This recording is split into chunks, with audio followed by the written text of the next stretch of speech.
И така, пак сме с господин Осман. Господин Ячковски. Леко предизвикателство. Така. Ще слушаме отново една песен на Константин за първи път. Константин и Мариана, няма да се дам. Не ни се сърдете, просто ние знаем тази песен за първ път, ще я слушаме и каквото възприем, това е. Това е. Ще видим сега кой на кого може да се даде, кой не може.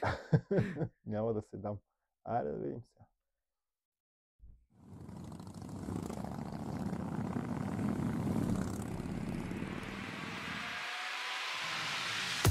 Години шампион, го изневери, го Майко! Чакай, това е дъщеря й. Да, кой? На Константин. Това дъщеря му ли е? Да. Чакай, дъщеря На й. който са дъщеря му? Да. Бре. Тя е много голяма, бе. Кога се роди, кога тя започна, лапе, бе? мисля, че тая година ли, миналата година да пее. Какви за 1000 изневери ще пее това лапе, бе? Тя, не знам, на 16-17 нещо той род. 100 години шампион, го изневери, го поздайте милион, че го намерих. Слага пако и витон, отвънка лъскав, хубав млад и богат, съвестта му мръсна. Бойно ме боли пак и до лудост чак, който те нарани, не става рана. Чай сега, той тук като баща ли го пее това? Не Който мисля, те нарани. че като баща, обаче... Как? Да. Дъщеря му се влюбила в някакъв пако, рабан, мабан, не знам какво. Харлита, Марлита. Започва като американски сериал. 100 години шампион по изневери, бате. Това се отнася за Константин, всъщност ми се струва. Не за това деца е влюбило момичето. Мога да пева за баща си. Не знам, едва ли. Той ли е, кажи пак, болудях чак, пипнения се спра, моята Мариана. Его бе, за Моята нея си Мариана. пее, бе, за дъщеря си пее. Пипнали я с пръса, моята Мариана, пак полудях. Да. Човек. Мале, виж, ти пак не знаеш нещо, че това е дъщеря. Абсурд. Но не гледаха, построили се къща по морето някъде и там ги гледах. Това го гледах. Там по едно предаване с този Филип там от Бричка, дето ходи при него там и той го разкърва. Той Константин станал някакъв предприемач, прави къщи. Някъде къде беше? На Лозенец ли, на Созопол ли, на Градина ли, нещо някъде там. Ама дъщеря му, бре... И може много да ме иска, но няма да се дам. Дори да ми се моли, така не да блъска. Не мога, аз съм малка, много ме е страх. Това от... Не е ли на Кукубен, бе? Може... не, това е на това, бе. На Колю Пиандето, бе. Може много да ме искаш. Но няма да си дам. Дори в обратен ефект. Това не съм го чул. Как, бе? Не. Много моля ви, мадам, мене много ме е срам. От тя песен? Да, бе. Него е. Бате. Той, който много лъжи, той човек е... Не знам дали лъжи и как се разбрали с Колю. Ама его.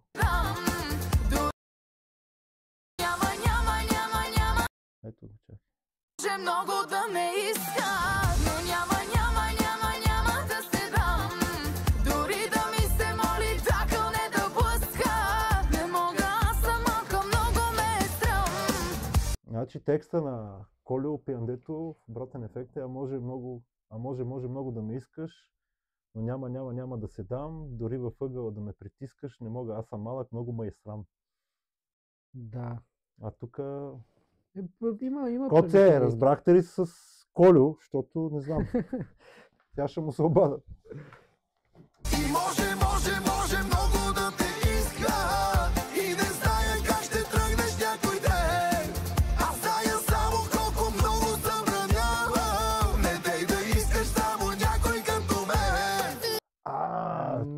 Коце тук, не си избирай като мене некой такъв, защото аз съм наранявал много жени. Нали, помнимете с тази, как беше? Как се казваше тази гаджето му, македонката? Певицата. Аз го помня с... Не ли, ами... Как се казваше момиче? Аре де. Както ще да е. Той се раздели с нея и се хвана с жена си, с тази Надя, дето сега дъщеря му от нея. Да. А пък онази певица мисля, че още няма деца, или поне не съм чул. Как се каже? Тя нещо. Райна. Тя македонка ли беше? Тя от Петрич ли, от Сандански, някъде там. С това викам македонката. Някъде оттам беше момичето, Райна и... Ма тя след него, след като се разделиха, изчезна. Не знам какво стана. Абе, двамата бяха много добър тандем. В смисъл и двамата популярни, млади, готини. Ама гледай. И сега той казва, кълнея направо. Не дай някой като мене си избирай. Първо, аз ще го пречукам това. Ако те нарани, аз знам, че той ще нарани, защото знам аз къв съм. Разбираш.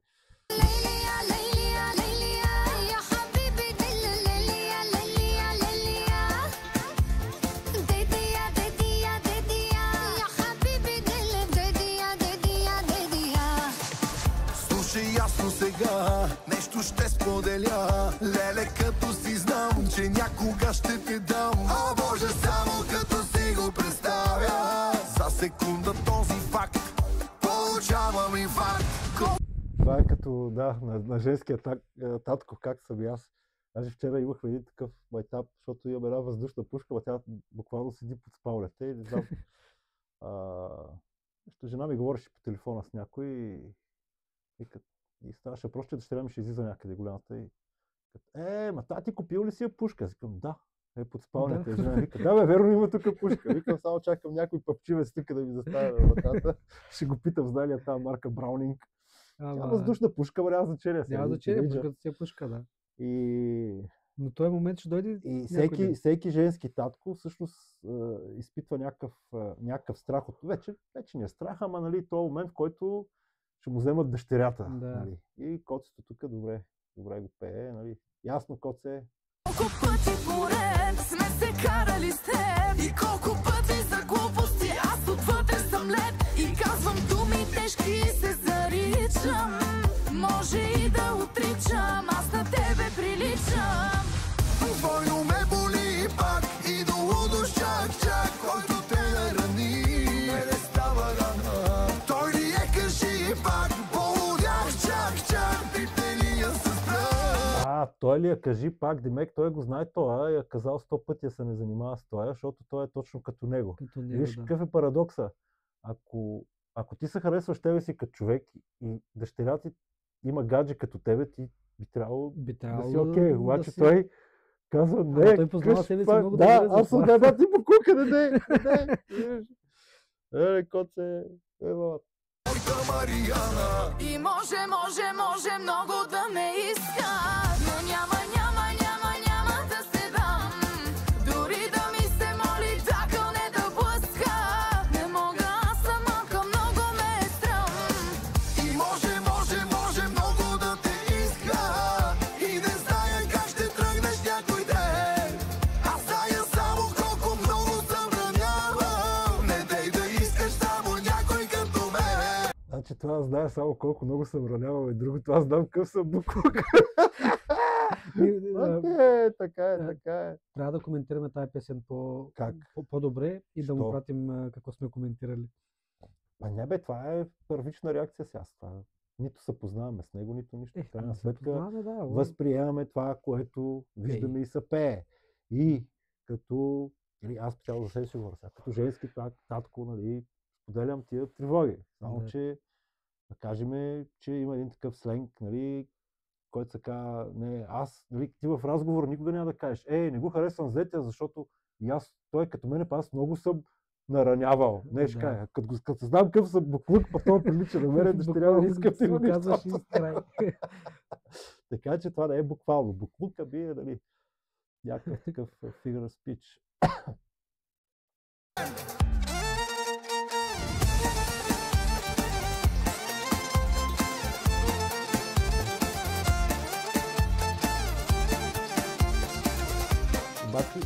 Обаче забележи тя, малката Филип Плейн, няма това онова, разбираш. Блузката е това потничето Филип Плейн. Разбира се, там няма възпитава, нали, Тони е бил такъв наранявал. Може много да ме иска, но няма да се дам. Дори да ми се... Тук Може пак на много да ме обратен искат, няма ефект. да се дам. Да бе, Аз съм малка, много ме е срам. И може много да те иска. И не зная как ще тръгнеш някой ден. Аз зная само колко много събранявам. Не дей да искаш само някой като мен. така. Какво стана сега? Това беше. Сега приключи. По принцип, Аз зная само колко много събранявам. аз зная само колко много съм ранявал. Не дей да искаш само някой като мен. Така. Добре. Една вечна тема за бащата на момичето. И любовта на момичето. И как па се такъв избира неподходящ? Ама всички така избират, не знам как, как да правят. Много рядко обаче. мога да чуеш някой да е доволен от избора на детето си, разбираш ли? Да. Само тук лека забележка, наистина, този текст е на обратен ефект. И така. Писал. Който да внимава с авторските права. Не знам, ама малко така има неприятен вкус ми остана в устата. Другата песен е на много години, тъй че надали някой ще се спомни. Иначе да, посланието и внушението ще достигне до много бащи. Защото има много бащи, които са наранявали, въпреки че какво значи наранявал, то ако не си наранявал някой, иначе не си живял, крайна сметка. Обаче тя пак така започна. 100 години шампион по изневери. Значи тя го знае какъв е. Демек, а котето вика, той е като мене. Значи, кой е шампиона по изневери? Тати. И така. Ама той е пичага, готин. Ще видим. Така, добре, тази песен лекичка такава. Сега другото нещо, сега не знам на колко години е дъщерята. Обаче тук изглежда поне на 25. Да, изглежда, но мисля, че е на 16 Не прилича или като 17 на... години Да. повече. Ама той котето си има такова. Помниш ли, ти си само 8 клас. Да, има, да, точно. Така че той... Да, Ти как си ги спомняш тия работи, след като не слушаш такива песни? Човек, аз си спомням и, че небето е синьо, но не гледам се в него, разбираш ли? Да, бе, окей, ама Мисъл, ти когато са такива... шумовото замърсяване и фона е такъв.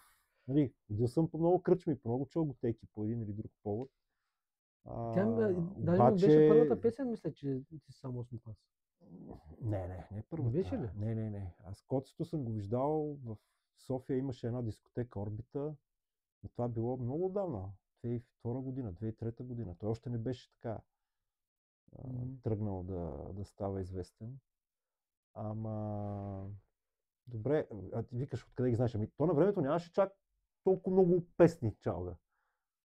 Мисля, ако на времето е мало една единица песни, сега са 100 единици песни. Да, това е така, но все пак, нали, за да си спомняш точно... Спомнят се и така. Добре, Значи, Коце, отмери от... доста си го слушал. Много, страшно, да. Налегали и разставали. Буквално. Като си легахме сутринта в 6 часа и ставахме вечерта в 10. Така, добре. Поздрави, Коци! Поздрави! Без проблем. Само с Колю Пиадет. На тая камера, нали? Окей, така. Коцето и дъщеря Мариана. Няма да се дам. Слушахме песента, се опитахме да коментираме какво са пее. Надявам се да се е получило. Надявам се, Надявам се едва ли. да разбере точно Да. темата на песента. Окей. Ай, чао. Чао!